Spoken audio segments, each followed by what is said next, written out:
വിശുദ്ധ ലൂക്ക എഴുതിയ സുവിശേഷം അധ്യായം 1. പ്രാരംഭം. നമ്മുടെ ഇടയിൽ നിറവേറിയ കാര്യങ്ങളുടെ വിവരണം എഴുതാൻ അനേകം പേർ പരിശ്രമിച്ചിട്ടുണ്ടല്ലോ.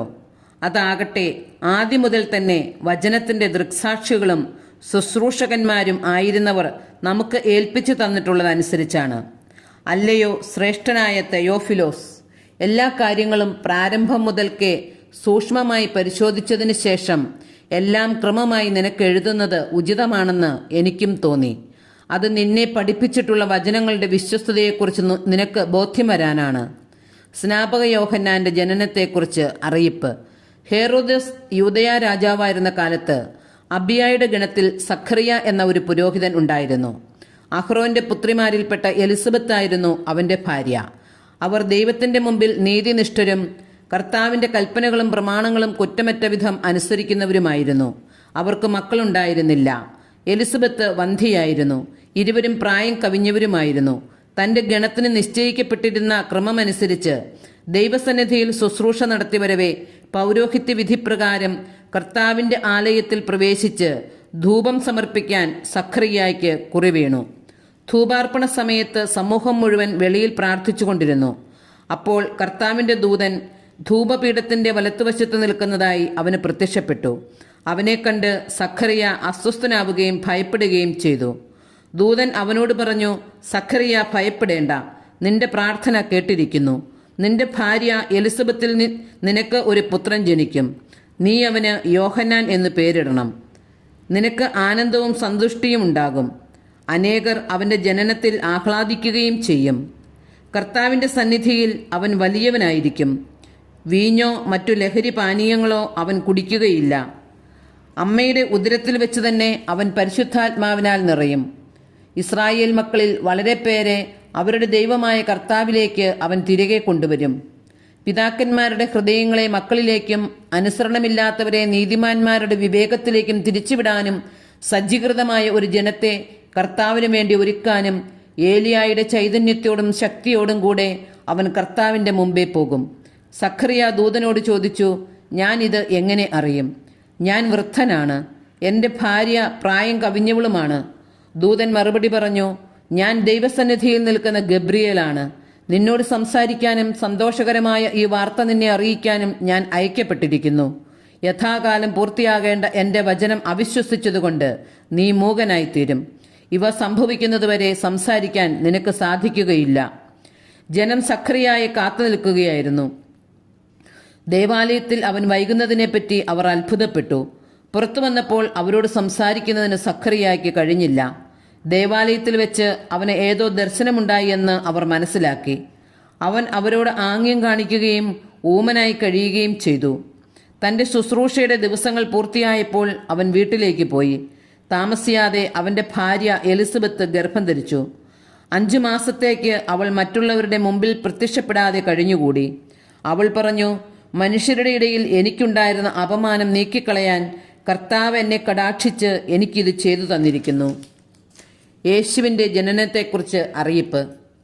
6-ാം മാസം ഗബ്രിയേൽ ദൂതൻ ഗലീലിയിൽ നസ്രത്ത് എന്ന പട്ടണത്തിൽ ദാവീദിന്റെ വംശത്തിൽപ്പെട്ട ജോസഫ് എന്നു പേരായ പുരുഷനുമായി വിവാഹ നിശ്ചയം ചെയ്തിരുന്ന കന്യകയുടെ അടുത്തേക്ക് ദൈവത്താൽ അയക്കപ്പെട്ടു. അവളുടെ പേര് മറിയം എന്നായിരുന്നു. ദൂതൻ അവളുടെ അടുത്ത് വന്ന് പറഞ്ഞു, ദൈവകൃപ നിറഞ്ഞവളെ, സുസ്തി, കർത്താവ് നിന്നോട് കൂടെ. ഈ വചനം കേട്ട് അവൾ വളരെ അസ്വസ്ഥയായി. എന്താണ് ഈ അഭിവാദനത്തിന്റെ അർത്ഥമെന്ന് അവൾ ചിന്തിച്ചു. ദൂതൻ അവളോട് പറഞ്ഞു, മറിയമേ, നീ ഭയപ്പെടേണ്ട. ദൈവസന്നിധിയിൽ നീ കൃപ കണ്ടെത്തിയിരിക്കുന്നു. നീ ഗർഭം ധരിച്ച് ഒരു പുത്രനെ പ്രസവിക്കും. നീ അവന് യേശു എന്ന് പേരിടണം. അവൻ വലിയവനായിരിക്കും, അത്യുന്നതിന്റെ പുത്രൻ എന്ന് വിളിക്കപ്പെടും. അവന്റെ പിതാവായ ദാവീദിന്റെ സിംഹാസനം ദൈവമായ കർത്താവ് അവന് കൊടുക്കും. യാക്കോബിന്റെ ഭവനത്തിന്മേൽ അവൻ എന്നേക്കും ഭരണം നടത്തും. അവന്റെ രാജ്യത്തിന് അവസാനമുണ്ടാകയില്ല. മറിയം ദൂതനോട് പറഞ്ഞു, ഇതെങ്ങനെ സംഭവിക്കും? ഞാൻ പുരുഷനെ അറിയുന്നില്ലല്ലോ. ദൂതൻ മറുപടി പറഞ്ഞു, പരിശുദ്ധാത്മാവ് നിന്റെ മേൽ വരും, അത്യുന്നതിന്റെ ശക്തി നിന്റെ മേൽ ആവസിക്കും. ആകയാൽ ജനിക്കാൻ പോകുന്ന ശിശു പരിശുദ്ധൻ, ദൈവപുത്രൻ എന്ന് വിളിക്കപ്പെടും. ഇതാ, നിന്റെ ചാർച്ചക്കാരി വൃദ്ധയായ എലിസബത്തും ഒരു പുത്രനെ ഗർഭം ധരിച്ചിരിക്കുന്നു. വന്ധ്യ എന്ന് പറഞ്ഞിരുന്ന അവൾക്ക് ഇത് 6-ാം മാസമാണ്. ദൈവത്തിന് ഒന്നും അസാധ്യമല്ല. മറിയം പറഞ്ഞു, ഇതാ കർത്താവിൻ്റെ ദാസി, നിന്റെ വാക്ക് എന്നിൽ നിറവേറട്ടെ. അപ്പോൾ ദൂതൻ അവളുടെ മുമ്പിൽ നിന്ന് മറഞ്ഞു. എലിസബത്ത് മറിയത്തെ സ്തുതിക്കുന്നു. ആ ദിവസങ്ങളിൽ മറിയം യൂദയായിലെ മലമ്പ്രദേശത്തുള്ള ഒരു പട്ടണത്തിലേക്ക് തിടുക്കത്തിൽ യാത്ര പുറപ്പെട്ടു. അവൾ സഖറിയായുടെ വീട്ടിൽ പ്രവേശിച്ച് എലിസബത്തിനെ അഭിവാദനം ചെയ്തു. മറിയത്തിന്റെ അഭിവാദനം കേട്ടപ്പോൾ എലിസബത്തിന്റെ ഉദരത്തിൽ ശിശു കുതിച്ചു ചാടി. എലിസബത്ത് പരിശുദ്ധാത്മാവ് നിറഞ്ഞവളായി. അവൾ ഉദ്ഘോഷിച്ചു, നീ സ്ത്രീകളിൽ അനുഗ്രഹീതയാണ്, നിന്റെ ഉദരഫലവും അനുഗ്രഹീതം. എൻ്റെ കർത്താവിൻ്റെ അമ്മ എൻ്റെ അടുത്ത് വരുവാനുള്ള ഈ ഭാഗ്യം എനിക്ക് എവിടെ നിന്ന്?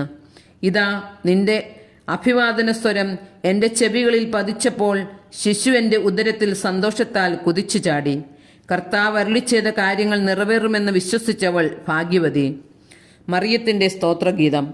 മറിയം പറഞ്ഞു, എൻ്റെ ആത്മാവ് കർത്താവിനെ മഹത്വപ്പെടുത്തുന്നു, എൻ്റെ ചിത്തം എൻ്റെ രക്ഷകനായ ദൈവത്തിൽ ആനന്ദിക്കുന്നു. അവിടുന്ന് തൻ്റെ ദാസിയുടെ താഴ്മയെ കടാക്ഷിച്ചു.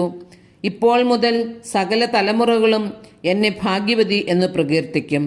ശക്തനായവൻ എനിക്ക് വലിയ കാര്യങ്ങൾ ചെയ്തിരിക്കുന്നു. അവിടുത്തെ നാമം പരിശുദ്ധമാണ്. അവിടുത്തെ ഭക്തരുടെ മേൽ തലമുറകൾ തോറും അവിടുന്ന് കരുണ വർഷിക്കും. അവിടുന്ന് തൻ്റെ ഭുജം കൊണ്ട് ശക്തി പ്രകടിപ്പിച്ചു. ഹൃദയവിചാരത്തിൽ അഹങ്കരിക്കുന്നവരെ ചിതറിച്ചു. ശക്തന്മാരെ സിംഹാസനത്തിൽ നിന്ന് മറിച്ചിട്ടു. എളിയവരെ ഉയർത്തി. വിശക്കുന്നവരെ വിശിഷ്ട വിഭവങ്ങൾ കൊണ്ട് സംതൃപ്തരാക്കി. സമ്പന്നരെ വെറും കൈയോടെ പറഞ്ഞയച്ചു. തൻ്റെ കാരുണ്യം അനുസ്മരിച്ചുകൊണ്ട് അവിടുന്ന് തൻ്റെ ദാസനായ ഇസ്രായേലിനെ സഹായിച്ചു. നമ്മുടെ പിതാക്കന്മാരായ അബ്രാഹത്തോടും അവൻ്റെ സന്തതികളോടും എന്നേക്കുമായി ചെയ്ത വാഗ്ദാനം അനുസരിച്ചു തന്നെ മറിയം അവളുടെ കൂടെ 3 മാസത്തോളം താമസിച്ചു. പിന്നെ വീട്ടിലേക്ക് മടങ്ങി. സ്നാപക യോഹന്നാന്റെ ജനനം. എലിസബത്തിന് പ്രസവ സമയമായി. അവൾ ഒരു പുത്രനെ പ്രസവിച്ചു. കർത്താവ് അവളോട് വലിയ കാരുണ്യം കാണിച്ചിരിക്കുന്നു എന്ന് കേട്ട അയൽക്കാരും ബന്ധുക്കളും അവളോടൊത്ത് സന്തോഷിച്ചു. 8-ാം ദിവസം അവർ ശിശുവിൻ്റെ പരിച്ഛേദനത്തിന് വന്നു.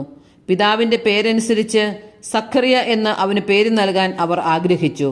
എന്നാൽ ശിശുവിൻ്റെ അമ്മ അവരോട് പറഞ്ഞു, അങ്ങനെയല്ല, അവൻ യോഹന്നാൻ എന്ന് വിളിക്കപ്പെടണം. അവർ അവളോട് പറഞ്ഞു, നിന്റെ ബന്ധുക്കളിൽ ആർക്കും ഈ പേരില്ലല്ലോ. ശിശുവിന് എന്ത് പേര് നൽകാനാണ് ആഗ്രഹിക്കുന്നതെന്ന് അവൻ്റെ പിതാവിനോട് അവർ ആംഗ്യം കാണിച്ചു ചോദിച്ചു. അവൻ ഒരു എഴുത്തുപലക വരുത്തി അതിൽ എഴുതി, യോഹന്നാൻ എന്നാണ് അവൻ്റെ പേര്. എല്ലാവരും അത്ഭുതപ്പെട്ടു. തൽക്ഷണം അവൻ്റെ വായ് തുറക്കപ്പെട്ടു, നാവ് സ്വതന്ത്രമായി. അവൻ ദൈവത്തെ വാഴ്ത്തിക്കൊണ്ട് സംസാരിക്കാൻ തുടങ്ങി. അയൽക്കാർക്കെല്ലാം ഭയമുണ്ടായി. യൂദയായിലെ മലനാട്ടിലെങ്ങും ഈ സംഗതികൾ സംസാര വിഷയമാവുകയും ചെയ്തു. കേട്ടവരെല്ലാം ഈ ശിശു ആരായിത്തീരും എന്ന് ചിന്തിച്ചു തുടങ്ങി. കർത്താവിൻ്റെ കരം അവനോടുകൂടെ ഉണ്ടായിരുന്നു. സഖറിയായുടെ പ്രവചനഗീതം. അവൻ്റെ പിതാവായ സഖറിയ പരിശുദ്ധാത്മാവിനാൽ നിറഞ്ഞ് പ്രവചിച്ചു. ഇസ്രായേലിൻ്റെ ദൈവമായ കർത്താവ് വാഴ്ത്തപ്പെട്ടവൻ. അവിടുന്ന് തൻ്റെ ജനത്തെ സന്ദർശിച്ചു രക്ഷിച്ചു. തൻ്റെ ദാസനായ ദാവീദിൻ്റെ ഭവനത്തിൽ നമുക്ക് ശക്തനായ ഒരു രക്ഷകനെ ഉയർത്തി. ആദിമുതൽ തൻ്റെ വിശുദ്ധന്മാരായ പ്രവാചകന്മാരുടെ അധരങ്ങളിലൂടെ അവിടുന്ന് അരുളിച്ചെയ്തതുപോലെ ശത്രുക്കളിൽ നിന്നും നമ്മെ വെറുക്കുന്നവരുടെ കയ്യിൽ നിന്നും നമ്മെ രക്ഷിക്കാനും നമ്മുടെ പിതാക്കന്മാരോട് വാഗ്ദാനം ചെയ്ത കാരുണ്യം നിവർത്തിക്കാനും നമ്മുടെ പിതാവായ അബ്രാഹത്തോട് ചെയ്ത അവിടുത്തെ വിശുദ്ധമായ ഉടമ്പടി അനുസ്മരിക്കാനും ശത്രുക്കളുടെ കൈകളിൽ നിന്ന് വിമോചിതരായി നിർഭയം പരിശുദ്ധിയിലും നീതിയിലും എപ്പോഴും അവിടുത്തെ മുമ്പിൽ ശുശ്രൂഷ ചെയ്യാൻ വേണ്ട അനുഗ്രഹം നമുക്ക് നൽകാനുമായിട്ടാണ് ഇത്. നീയോ കുഞ്ഞെ അത്യുന്നതിൻ്റെ പ്രവാചകൻ എന്ന് വിളിക്കപ്പെടും. കർത്താവിന് വഴിയൊരുക്കാൻ അവിടുത്തെ മുമ്പേ നീ പോകും. അത് അവിടുത്തെ ജനത്തിന് പാപമോചനം വഴിയുള്ള രക്ഷയെക്കുറിച്ച് അറിവ് കൊടുക്കാനും നമ്മുടെ ദൈവത്തിൻ്റെ കാരുണ്യാതിരേകം കൊണ്ട് ഉയരത്തിൽ നിന്നുള്ള ഉദയരശ്മി നമ്മെ സന്ദർശിക്കുമ്പോൾ ഇരുളിലും മരണത്തിൻ്റെ നിഴലിലും ഇരിക്കുന്നവർക്ക് പ്രകാശം വീശാനും സമാധാനത്തിൻ്റെ മാർഗത്തിലേക്ക് നമ്മുടെ പാദങ്ങളെ നയിക്കാനും വേണ്ടിയാണ്. ശിശു വളർന്നു, ആത്മാവിൽ ശക്തിപ്പെട്ടു. ഇസ്രായേലിന് വെളിപ്പെടുന്നതുവരെ അവൻ മരുഭൂമിയിലായിരുന്നു.